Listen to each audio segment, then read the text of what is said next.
अशा सगळ्या गुन्हेगार लोकांचे आई-बाप म्हणून घ्यायला सुद्धा तुम्हाला काही वाटत नाही. तर आमच्यासारखे तर चांगले म्हणजे सचत विवेकबुद्धी असलेल्या लोकांच्या तृतीयपंथी म्हणून तुम्ही का अपमान करताय? तर पालकांनी सगळ्यात पहिले आपल्या लेकराचा स्वीकार केला पाहिजे. त्यानंतर शाळांमध्ये जेंडर पॉलिसी असल्या पाहिजेत. जे शिक्षणाचा भाग असला पाहिजे, ज्यातनं समाज सेन्सिटिव्ह होईल. तुम्ही जर लोकांना रोल मॉडेल, आयडल किंवा उदाहरणच जर दाखवली नाही, तर लोक बदलतील कसे ना? त्यांच्यापर्यंत ते पोहोचतच नाही. पोहोचतच नाही. काय वाटतं समाजाकडनं किंवा म्हणजे एक कोणते बदल अपेक्षित आहे? कारण कुठेतरी एक चेंजेस व्हायला हवेत. मला असं वाटतं, की पालक, शेजारी, मित्र यांचा समाज असतो. नक्कीच. सगळ्यात पहिले यांनी बदलण्याची भूमिका घेतली पाहिजे, की काय झालं तुम्ही म्हणजे आता तुम्ही टीव्हीवर बघतायत. रोज क्रिमिनलच्या एवढ्या मोठ्या-मोठ्या बातम्या येतायत. एखाद्या खुनी मर्डराचे आई-बाप सुद्धा म्हणतात, "आमचा पोरगा निर्दोष आहे आणि आम्ही त्याचे आई-वडील आहोत." हं. जर तुम्ही अशा सगळ्या गुन्हेगार लोकांचे आई-बाप म्हणून घ्यायला सुद्धा तुम्हाला काही वाटत नाही. तर आमच्यासारखे तर चांगले म्हणजे सचत विवेकबुद्धी असलेल्या लोकांच्या तृतीयपंथी म्हणून तुम्ही का अपमान करतायत? तुम्ही आम्हालाही स्वीकारलं पाहिजे. आम्ही तुमच्या सोसायटीचा भाग आहे. मग शेवटी आमच्यासाठी पण मेल-फिमेल यांनी म्हणजे या नातेसंबंधातनंच आम्ही जन्माला आलो. तर पालकांनी सगळ्यात पहिले आपल्या लेकराचा स्वीकार केला पाहिजे. त्यानंतर शाळांमध्ये जेंडर पॉलिसी असल्या पाहिजेत. जे शिक्षणाचा भाग असला पाहिजे, ज्यातनं समाज सेन्सिटिव्ह होईल आणि समाजाला हे काय आहे ते कळेल. याचं जे अप्रूप आहे ना, कुतूहल ते संपलं पाहिजे आणि याचं सामान्यीकरण होणं खूप गरजेचं आहे. वेगळ्या जी नजर आहे की वेगळ्या नजरेने आपण बघतो.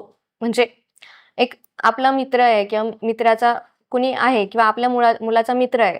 तो ते कळलं. हां. ते घरी गेल्यानंतर एक म्हणजे तो छोटं जोपर्यंत माहित नाही तोपर्यंत असं वाटतं की हा बाबा ही मुलगी आहे. पण जेव्हा कळतं की हे ट्रान्स आहे तेव्हा बघताना एक दृष्टिकोन पूर्ण बदललेला असतो. आणि मग ती वागणूक म्हणजे ती लगेच तर मुला-मुलींची पण आहे. म्हणजे आम्ही तर फारच लांब राहिलो.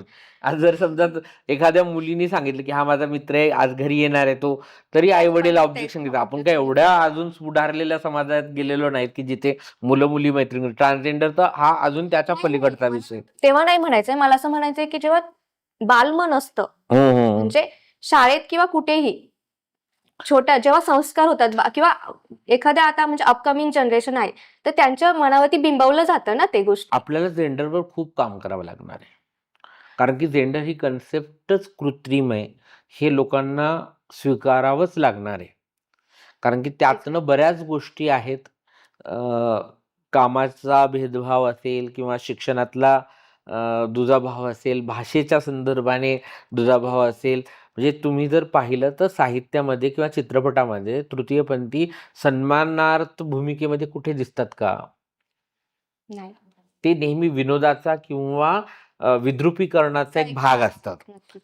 तर आपल्याला सगळ्यातनंच काढावं लागणार आहे. कुठल्या पुस्तकामध्ये आता गौरी सावंत आहेत, लक्ष्मीनारायण त्रिपाठी आहेत किंवा इतर राज्यभरामध्ये आदिवासींसोबत काम करणाऱ्या ट्रान्स आहेत, शिक्षणासाठी काम करणाऱ्या ट्रान्स आहेत, पोलीस भरतीसाठी जिने मॅटसोबत कोर्टात जाऊन लढा दिला आणि ट्रान्सजेंडरचं ऑप्शन आणलं, ती ट्रान्स आहे किंवा ट्रान्सजेंडर PSIची परीक्षा पास झालेल्या ट्रान्स.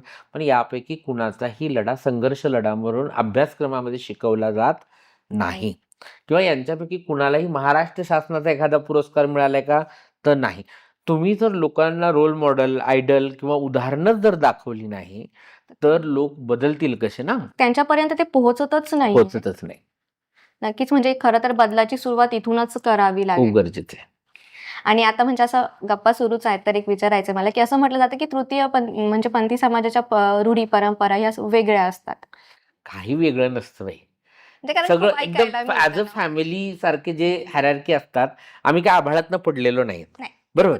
तर आम्ही फक्त एवढं जे आम्हाला नैसर्गिक फॅमिलीकडनं मिळालेलं नाही, बायोलॉजिकल फॅमिलीकडनं जे मिळालं नाही, ते आम्ही आमच्यात शोधण्याचा प्रयत्न करतो, एवढंच. सोशल मीडियाच्या भाऊ गर्दीत विश्वासार्हतेने चकाकणारे नाव म्हणजे लेट्सअप मराठी. सगळ्यांना, सगळ्या नागरिकांना ती स्पीच, ती राईट लेट्सअप वरील मुलाखती म्हणजे विचारांचा खजिना. त्यानंतरच्या निवडणुकीमध्ये मला सोडून गेले. बातम्या केवळ वस्तुस्थिती सांगणाऱ्या, न प्रोपगंडा, फक्त जनतेचा अजेंडा. डायलॉग्स आहेत जो कि आने वाला कल जाने वाला है, जाने वाला कल आने वाला है. राजकारण, मनोरंजन असो की क्रीडा क्षेत्र, महाराष्ट्राची स्पंदने संवेदनशीलतेने टिपणारे माध्यम म्हणजे लेट्सअप मराठी.